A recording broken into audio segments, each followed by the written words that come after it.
Our first topic today is going to be Tucson, Arizona. We're going to talk about the city of Tucson, and we're going to do a special interview about Tucson. We're also going to talk about something called the Harper's Index. And as always, we'll answer some of your questions. Let's get started.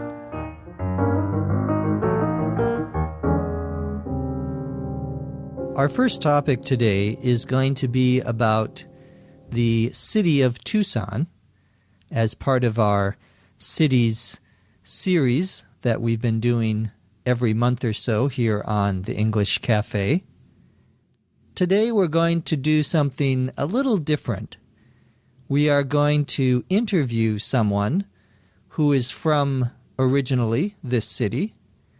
We're going to talk about Tucson, Arizona, and we're going to interview our own Dr. Lucy Say, who grew up in the city of Tucson.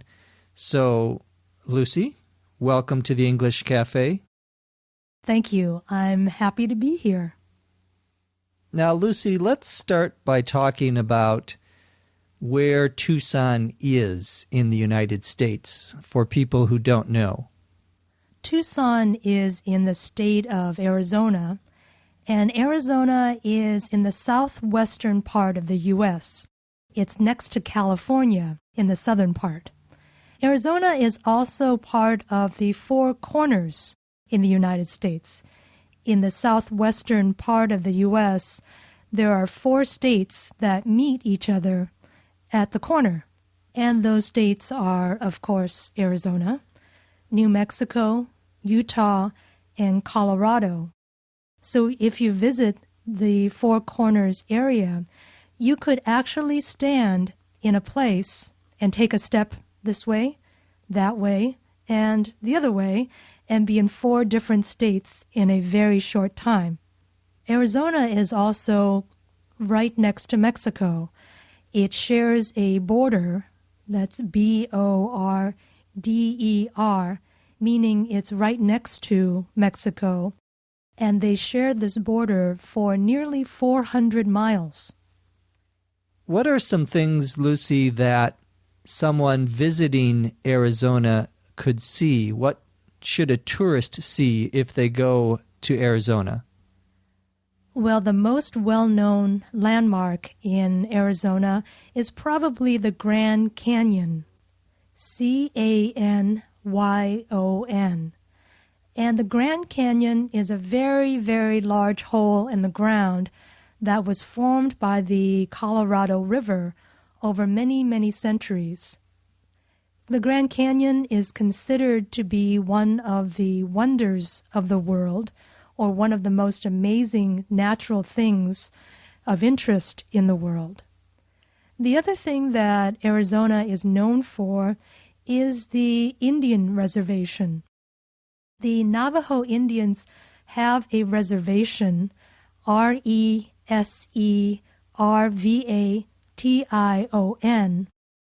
The reservation is a place that the U.S. government gave to the Indians as a separate place to live with its own government and its own laws. Isn't it true that many of the places that the government gave for Native Americans or American Indians to live were some of the worst places in that particular area? Yes, that's absolutely true. Many of the areas where reservations are located in the United States, it's difficult to grow crops. It's a place where it's not very welcoming to the people who live there, and it's difficult for them to make a living. That's a good point. In order to make a living, in order to make enough money to live on, you need land that will allow you to grow crops or plants that you can eat and sell. Let's talk a little bit now about the place where you grew up, Tucson. Tell us a little bit about Tucson. Well, Tucson is a city in Arizona, but it's not the largest city. and it's not the capital. The capital of Arizona is Phoenix, but it is the second largest city in the state, and it has a population of about 500,000. If you include the entire metropolitan area, it has almost 1 million residents, 1 million people who live there. And it's also close to Mexico. It's only about a 2-hour drive from the border. When you mention Tucson to an average American, what would they think of? What is Tucson known for? Well, I think it's known for two things. Probably two things will come into your mind. One is that it's very, very hot. In the summer, the temperature regularly gets to be over 100 degrees Fahrenheit. When I was little, we used to joke that you can fry an egg, you can break open an egg on the sidewalk, on the cement part of the street, and you can fry it and eat it. Of course, I never tried it, but we all believe it because if you ever drive in Tucson in the summertime, as I did growing up, I had a car that had a black interior. The seats were black. And if you ever drive in Tucson with a car with a black interior, you'll know that it can fry many, many things, including an egg. Another thing that people think of when you mention Tucson or Arizona is the desert. The desert is the place where there are very few trees, where there are animals that don't need a lot of water, and you'll find a lot of cactus, C-A-C-T-U-S. Those are the plants that you'll find in the desert that have sharp needles coming out of them. And there are a lot of these cactus in Tucson. When I was little and we used to play, we had to be very careful that we didn't fall or run into, with our bicycles, these very large cactus. Of course, everybody had experience running into cactus, and everybody had experience pulling these needles out of their legs or their arms or other parts of their body. That's an interesting story. Normally, when we think of needles, we think of what a doctor uses to put drugs into you. They have a long, sharp piece of metal, but of course needles are also things that you will find on a cactus. We call those things needles as well, and it sounds like they hurt just like the needle from the doctor. When I was growing up in Minnesota, there were a lot of people who would go to Arizona during the winter because it was warm. And I think you have a special word for those people. Is that right? Yes. In Arizona, we call those people snowbirds. S-N-O-W-B-I-R-D-S. One word.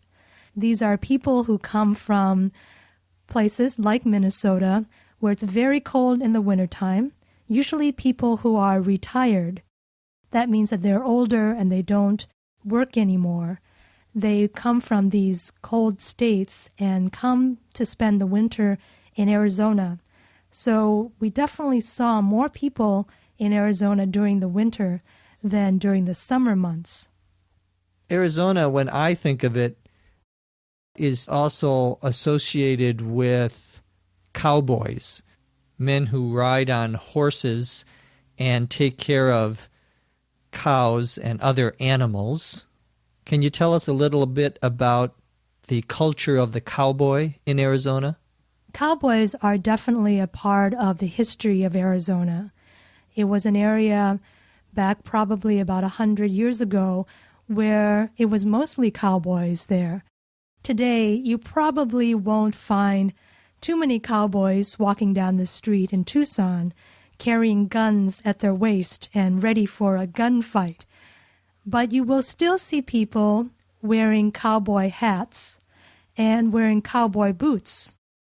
It isn't everyone who wears these things, but it's still part of the culture of Tucson and Arizona.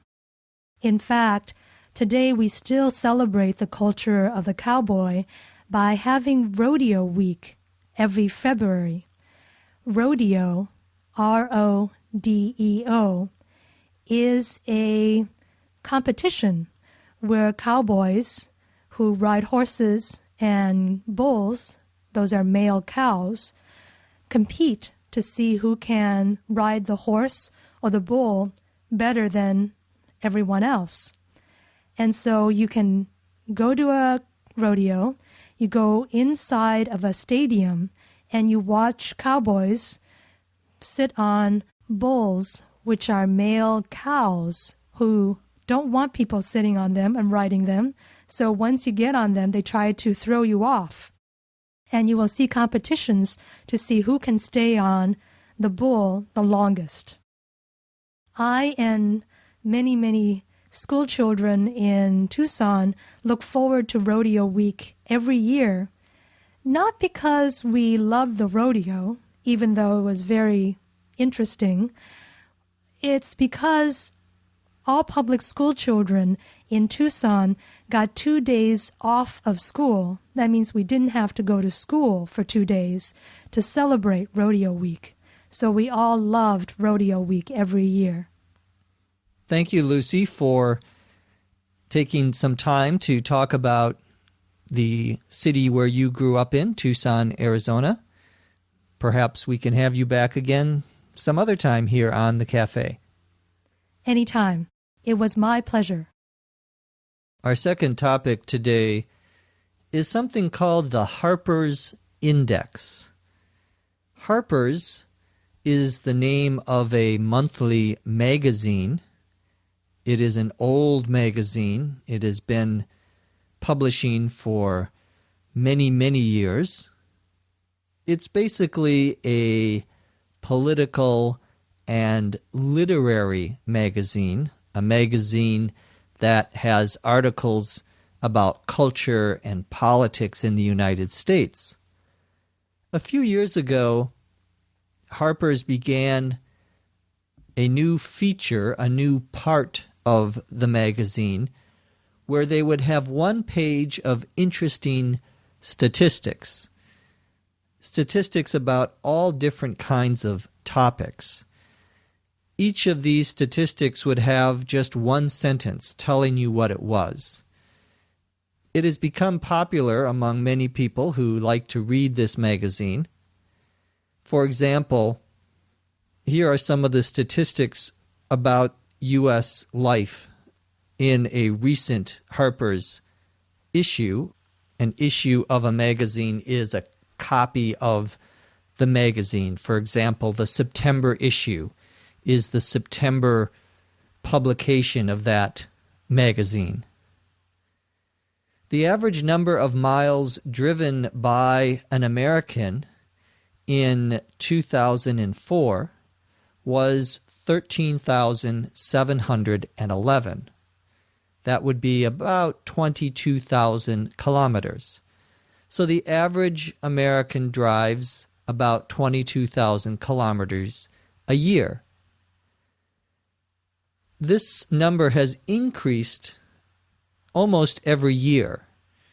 The next statistic in the index is last year there was a decrease, meaning the last year in which Americans drove less this year than they did the previous year. And that was 1980.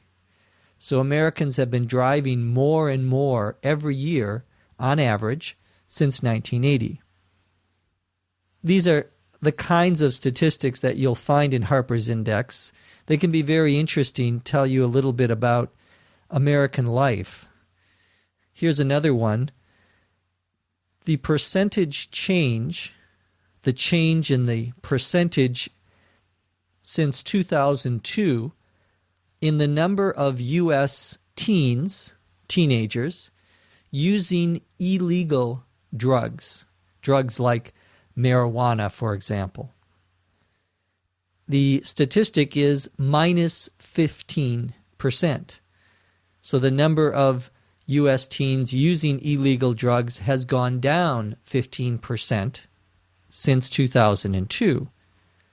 The next statistic is the percentage change in the number of adults in their 50s, 50 years to 59 years old, who are using illegal drugs.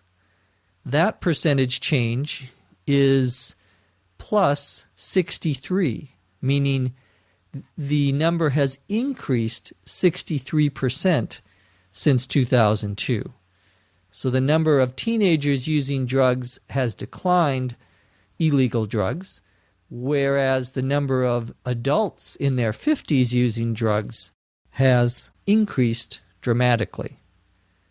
Those are some of the kinds of statistics that you can find in Harper's Index. Some of them are political statistics, some of them are cultural statistics. All of them can tell you a little bit about the way that Americans live today. Now let's answer a few of your questions.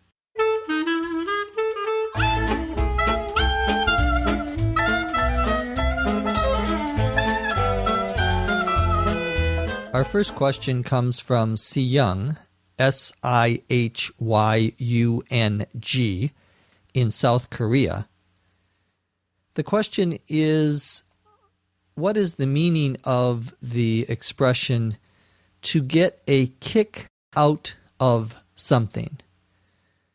For example, what does it mean if someone says, I got a big kick out of watching the children play?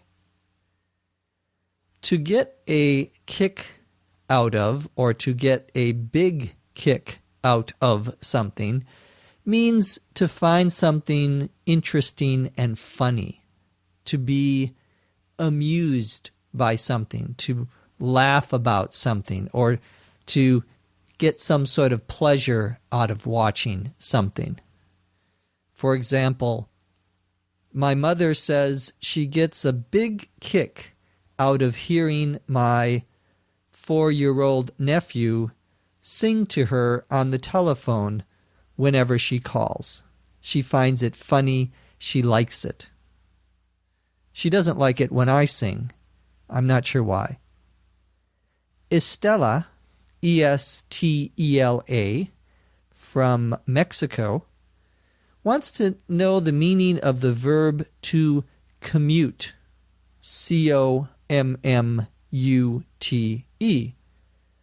To commute means to travel between your home and your office, the place where you work, on a regular basis.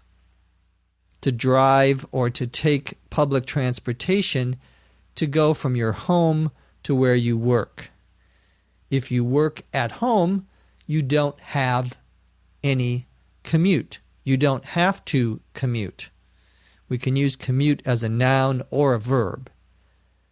For example, many of you listen to ESL podcast on your morning commute or when you are commuting.